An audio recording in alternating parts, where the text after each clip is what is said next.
So welcome one and all to a unit aimed at further developing your sociological imagination.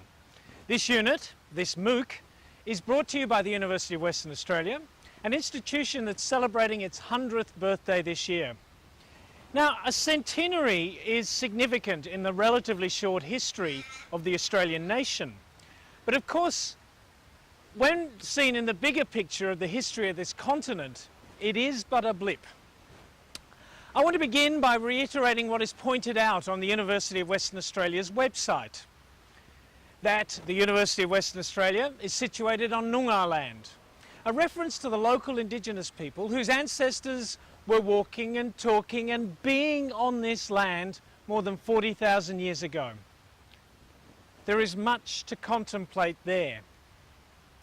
Now, in a unit aimed at developing the sociological imaginary, it's highly appropriate that we start thinking historically and that we start thinking about how the realities of the present are shaped by the social realities of the past.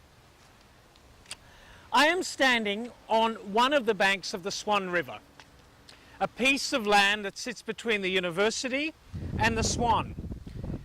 And as I look out over the expanses towards the city, we can start to contemplate the various forces that help create this particular landscape.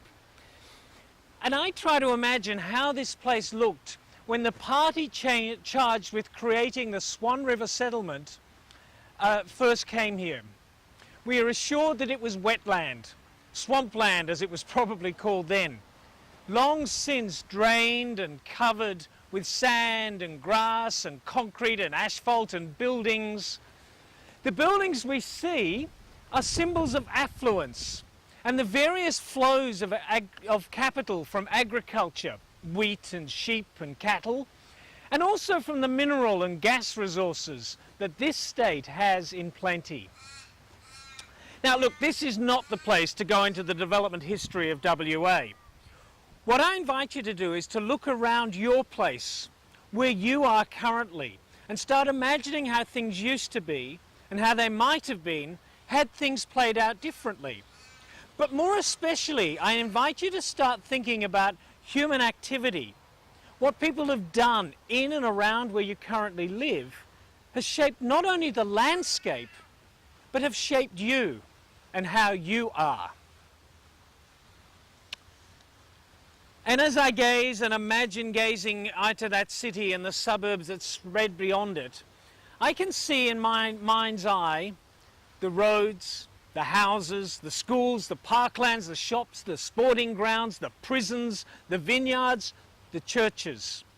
And I can see the people walking those streets, turning up at the schools and churches and shops, driving their cars, stepping onto packed trains as they head into their city-based workplace.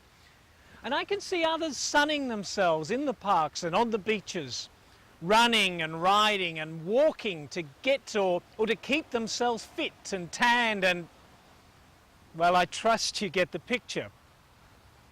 There is a big society out there, comprised of more than 1.8 million people at last count in the case of Perth, and it's fascinating to contemplate the enormous variations in lifestyle, whilst also acknowledging the patterns of behaviour that are also on display. We don't do just what we want to do. There are laws and unwritten rules, codes of behaviour underwritten by myriad rewards and punishments, both formal and informal, emanating from family and friends, policemen, policewomen, politicians, newspapers and televisions, advertisements and sermons even, and a variety of other types of speech and behaviour. And I think about the people who were living here 200 years ago, before this particular society was established, who made a living by gathering food, by hunting the animals. A people whose intricate laws and customs were overtaken by another set of laws, implemented in the name of a distant ruler, who by deign of force and by other ways of organising how things are done, was able to expropriate the land and build what we can see here and imagine beyond these immediate horizons. Now, as the American sociologist who coined the phrase from which the title of this unit is derived, C. Wright Mills, pointed out in the 1950s, the sociological imagination allows individuals to understand their own experience and gauge their fate by locating themselves within the particular historical period in which they are living.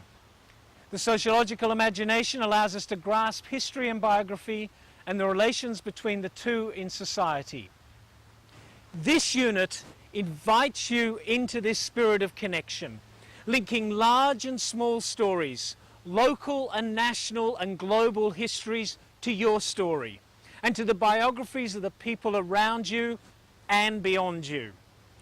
We will keep this focus at the very local level, inviting you to connect your biography to the larger society in which you're located, finding the ways in which personal troubles and triumphs are social issues, how your life is socially constructed and is maintained by elaborate webs of social connection. So before returning to my office to tell you more about the unit, to outline some of the nuts and bolts of it, I want to invite you again to look around you, to your immediate environment, and to ask yourself, how was this place created? And how did you happen to be there?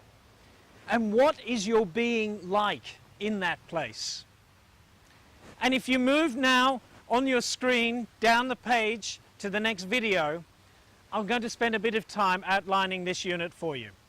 See you there.